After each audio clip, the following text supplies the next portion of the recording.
First Contact Deception. The Grand Conclave of the Galactic Alliance stirred with unusual agitation. Projected in the center of the chamber was a holographic representation of a small blue-green planet, classified in their star charts as Sol 3. For centuries, the Alliance had monitored this primitive world, watching as its dominant species stumbled their way through technological advancement. These humans, as they called themselves, had only recently achieved rudimentary spaceflight. The Alliance's policy toward such fledgling civilizations was clear: observe, categorize, and eventually, when they reached sufficient technological maturity, initiate them into the galactic community as a protected species. Reports indicate they've established permanent settlements on their moon and neighboring planet, announced Salter, the Quivorian liaison. Primitive fusion drives, metallic hulls, no evidence of quantum shielding or neural interfaces. They've recently ventured beyond their star system, but their propulsion systems remain woefully inadequate for any meaningful interstellar presence. The conclave murmured in agreement. Humans were simply another species to eventually fold into the Alliance hierarchy. At the bottom, naturally. There is, however, a complication. Salter continued, his crest flattening in concern. Their expansion trajectory will soon bring them into contact with the Valkyrie Dominion's outer territories. Silence fell across the chamber. The Valkyrie, a ruthlessly expansionist empire, occupy the galactic sector adjacent to human space. Known for their technological prowess and absolute belief in their supremacy, the Valkyrie had a simple approach to encountering new species: subjugate or eliminate. Perhaps, suggested Arbiter Nivex, mandibles clicking thoughtfully, this presents an opportunity to assess human potential without direct Alliance involvement. The Valkyrie will test their mettle, and we shall observe the outcome. In Earth's high orbit, Commander Ilara Shaw stood on the bridge of the UES Defiant, her gaze fixed on the tactical display. At 42, Shaw had spent half her life in the United Earth Navy, rising through the ranks with a reputation for unorthodox thinking and strategic brilliance. Commander, Lieutenant Commander Reza Nazari called from his station, long-range sensors detecting an unknown vessel approaching from the Proxima Centauri corridor. Configuration doesn't match any known signature in our database. Shaw's expression remained impassive, though her pulse quickened. The Admiralty had anticipated this moment. Human deep space probes had detected signals of advanced civilizations years ago, but the government had kept this information classified, accelerating military and technological development while maintaining the appearance of a nascent spacefaring civilization. Battle stations, Shaw ordered calmly. Initiate Protocol Omega. Lieutenant Chen, prepare our public communications array and standard greeting package. Yes, Commander, Chen responded, hiding a knowing smile. The Defiant appeared, by design, to be exactly what aliens would expect of humanity's first deep space vessel, modestly armed, conventionally powered, with visible technology that suggested a civilization just finding its interstellar footing. The alien vessel emerged from hyperspace in a dazzling display of light and energy, its sleek, predatory form dwarfing the Defiant. Its hull gleamed with an iridescent material unknown to human metallurgy, ornate structures adorning its surface that seemed more ceremonial than functional. They're scanning us, Commander, Nazari reported. Our countermeasures are active. They're seeing exactly what we want them to see. The tactical officer, Lieutenant Quan, added, their weapons systems are powering up, but they're not targeting solutions yet. Looks like a display of force rather than immediate hostile intent. Shaw nodded. Lieutenant Chen, open a channel. Let's meet our visitors. The main view screen flickered to life, revealing a towering figure with reptilian features, its scales a deep crimson with gold markings that denoted some form of rank. Behind it stood others of its kind, operating what appeared to be an advanced command center. I am Supreme Commander Zexcalter of the Valkyrie Dominion, the alien announced, its translator rendering its sibilant speech into English. Your vessel has been detected entering space claimed by the Dominion. Identify yourselves and state your purpose." Shaw stepped forward, projecting an air of respectful caution tinged with appropriate awe. "This is Commander Ilara Shaw of the United Earth Ship Defiant. We are on an exploratory mission from Earth. We were unaware this region was claimed territory, and offer our apologies for any perceived trespass." The Valkyrie commander's facial ridges shifted in what Shaw's Xenop psychology training suggested was amusement or perhaps contempt. "Earth. Yes, we have data on your planet. A young species, still taking its first steps beyond its cradle." The alien's head tilted slightly. "Your vessel appears quaint. Primitive fusion drives. Chemical thrusters for maneuvering. How did you manage to venture so far from your system?" Shaw allowed a look of pride to cross her face, the perfect expression of a species impressed with their own modest achievements. "We've only recently developed our interstellar drives. The Defiant represents the pinnacle of human engineering." "Indeed," Zexcalta replied, mandibles clicking in what was unmistakably derision. "Your species shows promise, but you require guidance. The Valkyrie Dominion is willing to offer Earth Protectorate status. Your people would benefit greatly from our technological knowledge and protection." "Protectorate status?" Shaw asked, injecting a hint of confusion into her voice. "A beneficial arrangement," the Valkyrie commander explained with practiced patience. "Your species would acknowledge Valkyrie authority and provide certain resources and concessions. In exchange, we would accelerate your technological development and defend your world from less benevolent forces in the galaxy." Shaw exchanged a glance with her officers, a wordless communication passing between them. "This is a significant proposition, Commander Zexcaltar. As a mere exploration vessel, I lack the authority to negotiate such terms.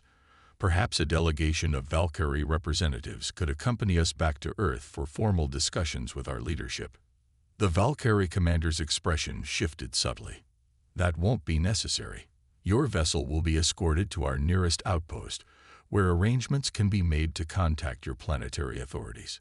His tone made it clear this wasn't a request.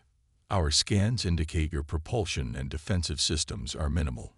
For your safety, you will power down your engines and prepare to be taken under tow."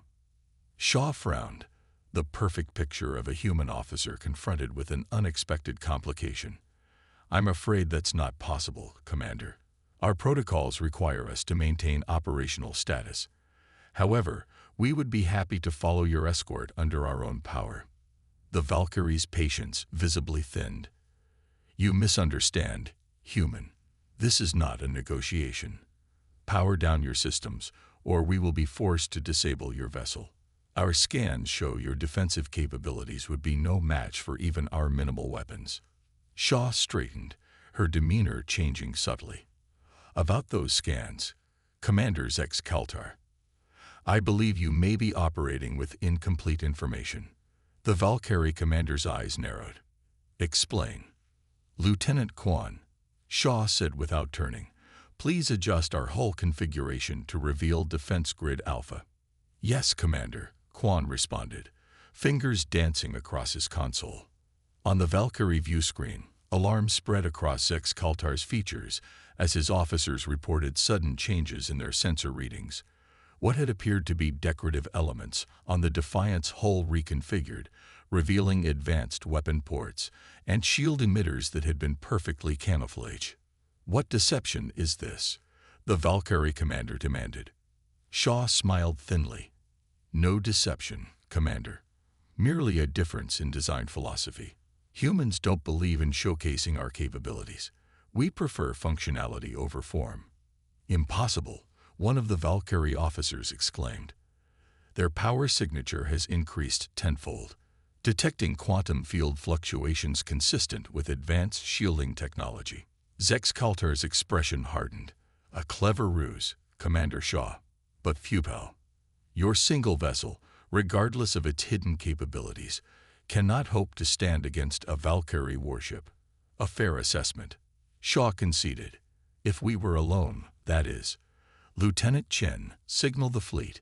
It's time to drop the pretense." "Yes, Commander. Transmitting now." "Fleet, The Valkyrie commander's composure finally cracked. Our long-range scans detected no other vessels in this system. That's rather the point of a cloaking technology, isn't it? Shaw replied. Space shimmered around them as 7 Earth vessels decloaked, their imposing forms materializing in a perfect containment formation around the Valkyrie ship. Unlike the apparently modest Defiant, these vessels made no attempt to hide their advanced nature. Sleek, predatory, and unmistakably built for war, they represented the true face of human military technology. Commander, Nazari reported with carefully controlled satisfaction, the UES Invictus, Harrier, Tempest, Avalon, Hyperion, Nemesis, and Valkyrie have assumed tactical positions. All vessels report weapons locked and shields at maximum. On screen, the Valkyrie Command Center had erupted into frantic activity. Quantum signatures detected in all vessels, a Valkyrie officer reported. Voice trained. Advanced targeting systems locked onto our critical systems. They've penetrated our computer network. How is this possible? Shaw's expression remained neutral, but her eyes conveyed a message that transcended species barriers. Underestimating humanity had been a critical error. To clarify our earlier discussion, Commander Zex Kaltar, Shaw said evenly, Earth is not seeking protectorate status. We are, however, open to discussing mutual recognition and non-aggression treaties between our civilizations. She paused deliberately. As equals, the Valkyrie commander's scales had paled considerably. This deception, this is not the behavior of a civilized species. On the contrary, Shaw countered, it's the behavior of a species that has spent its history learning from predators. You came with assumptions about our capabilities based on superficial scans and appearances. We simply allowed those assumptions to persist until it was strategically advantageous to correct them. She leaned forward slightly. Consider this a lesson in human negotiation tactics, Commander. We prefer to deal from positions of strength. Zex Kaltar's mandibles clicked rapidly, a sign of distress, according to the xenopsychology briefings. And if we refuse these negotiations, Shaw's expression remained impassive. Then you will be escorted back to Valkyrie space with a message for your leadership. Earth is not prey. We are not seeking conflict, but we are prepared for it. The choice of how our civilizations proceed from this point is yours. In the grand conclave of the Galactic Alliance, the holographic projection had shifted from Earth to a real-time feed of the confrontation. The chamber was utterly silent as they witnessed what should have been impossible. A nascent species not only standing against the Valkyrie, but dictating terms. Arbiter Invex's mandibles clicked once in profound thought. It appears, he said finally, that we may need to reassess our classification of humanity. Zaltar, the Quivorian liaison, could only nod in stunned agreement. Indeed, and perhaps expedite our own first contact protocols. I believe we may have miscalculated. Humanity ascendant. Supreme Commander Zex Kaltar's pride warred with his tactical assessment. The humans had outmaneuvered him, not just militarily, but in the sophisticated game of first contact. For generations, the Valkyrie Dominion had approached emerging species with the same stratagem. Overwhelmed with technological superiority, offer protection that was little more than subjugation, and absorb their resources and territories before they could pose any challenge. But these humans, they had anticipated this approach. They had presented a facade of vulnerability while concealing their true capabilities. It was a strategy that indicated not just technological advancement, but a deep psychological understanding of how predator species operated. Commander Zex Kaltar, one of his officers, reported urgently, "Our systems are being systematically isolated from external control. They've deployed some form of quantum entanglement field that's disrupting our neural interfaces." Another officer added, "Deep scans of the human vessels indicate technology that shouldn't be possible for a species at their development stage. Their quantum shielding alone appears to be at least 3 generations beyond our current systems." Zex Kaltar's inner eyelids blinked rapidly as he processed this information. Impossible. Our intelligence indicated they achieved spaceflight barely a century ago. Such advancement defies all known developmental patterns. On the view screen, Commander Shaw waited patiently, her composed demeanor an additional affront to Valkyrie sensibilities. For a species that valued displays of power and dominance, her quiet confidence was more unsettling than any show of force. Zex-Caltar made his decision. Initiate emergency protocols. Launch all combat drones and prepare the phase cannons. Signal the fleet. We need reinforcements immediately. His tactical officer hesitated. Supreme Commander, our analysis suggests their defensive capabilities exceed our offensive systems, and our communications are being blocked. We cannot reach the fleet. Use the emergency quantum beacon. Zex-Caltar hissed. Already attempted, Commander. Something is disrupting the quantum field. The beacon's signal isn't propagating beyond our immediate space. On the human vessel, Commander Shaw's expression shifted slightly.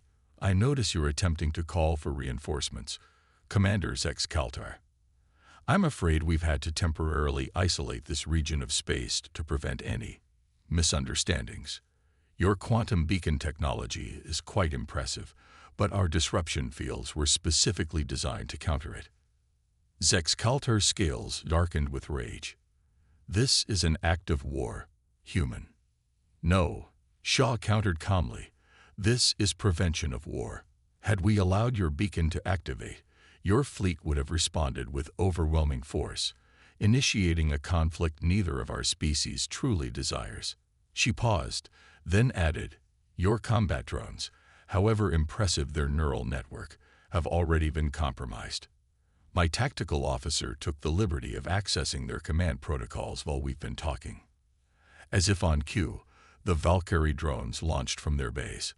But instead of attacking the human vessels, they formed a defensive perimeter around them. How is this possible? A Valkyrie officer whispered. The drone control systems are isolated from all external networks. Evidently not isolated enough, Zex-Caltar replied bitterly. He turned back to the view screen. What are your terms, Commander Shaw? Shaw's expression remained professional. As I said, Earth seeks recognition and non-aggression. We propose a demilitarized zone between our territories, a cultural and scientific exchange program, and formally recognized borders. We have no interest in Valkyrie territories or resources. We simply wish to ensure our own security and development. And if we refuse, then we part ways peacefully today, with the understanding that any future Valkyrie vessels entering Earth-controlled space will be considered hostile.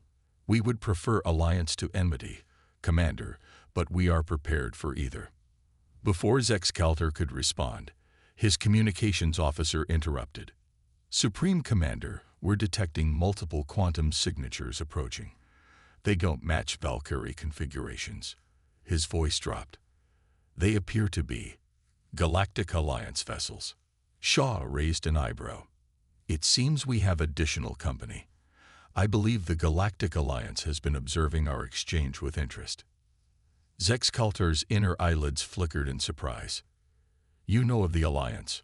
Of course, Shaw replied simply. We've been monitoring their communications for decades.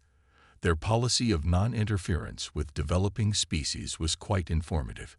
It helped shape our approach to eventual first contact. 3 sleek vessels materialized nearby, their design dramatically different from both human and Valkyrie ships.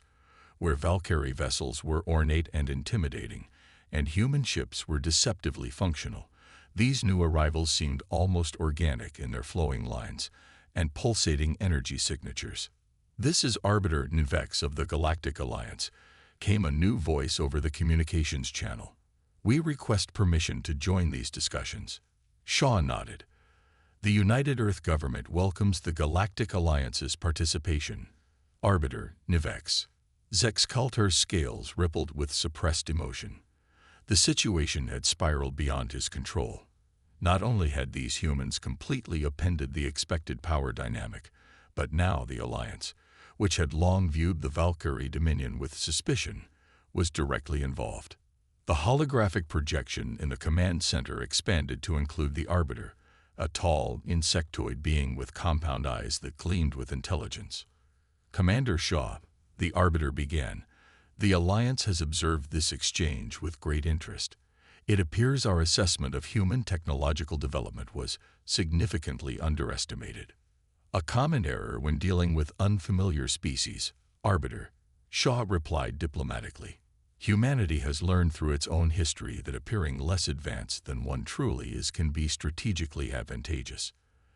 The Arbiter's antennae twitched in what might have been amusement.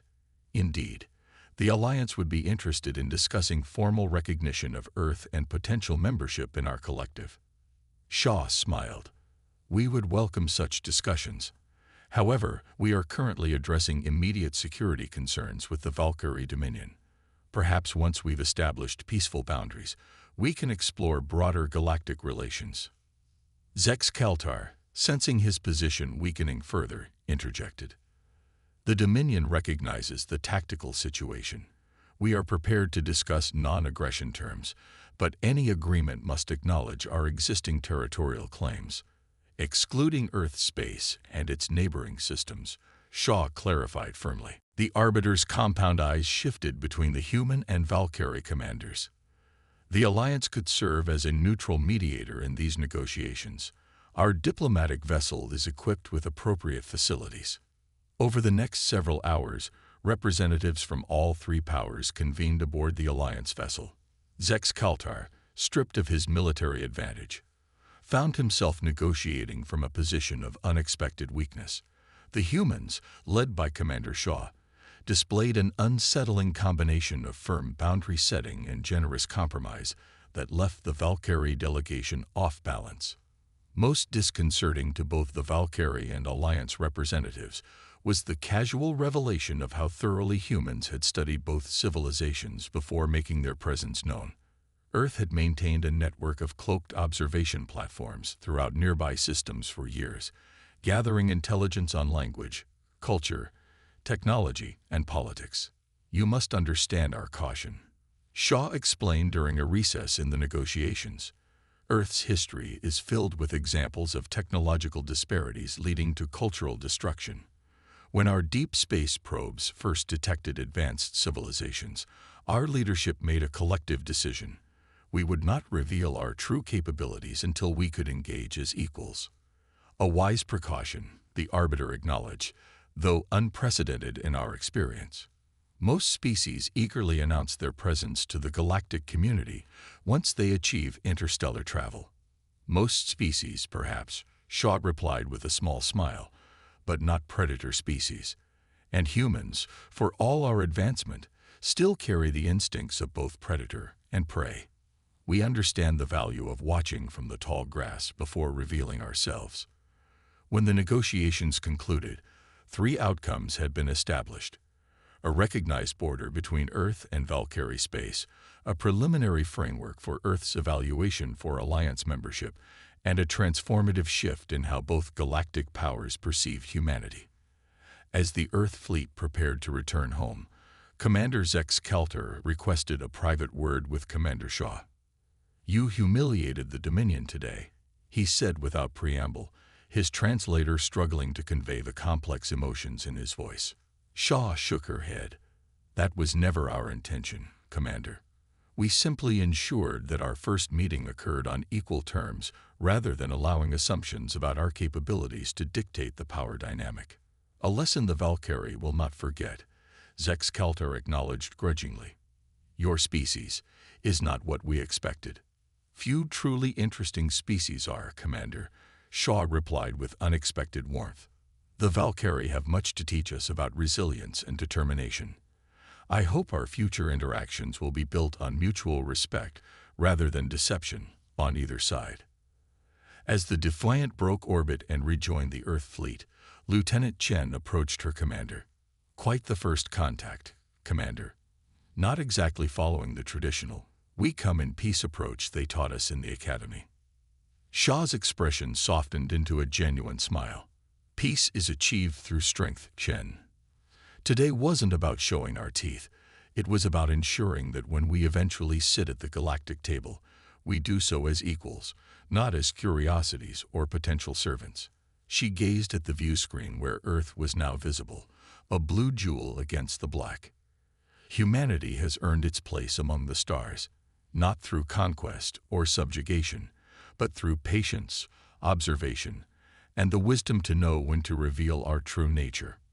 In the centuries that followed, the events of that first contact would be studied by diplomats and strategists of all species.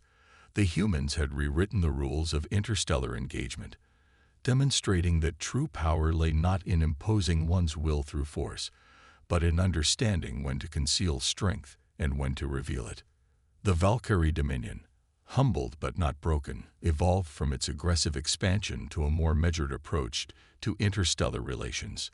The Galactic Alliance, forced to reassess its assumptions about developmental patterns, became more attentive to the nuances of emerging civilizations.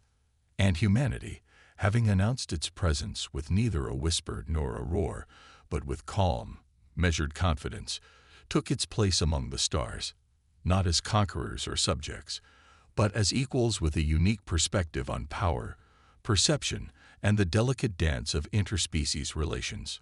As Commander Shaw had told the Arbiter in their final conversation, humanity doesn't aspire to rule the galaxy. Arbiter, we simply insist on not being ruled. There's a profound difference between those ambitions, one that I believe will serve all our civilizations well in the centuries to come.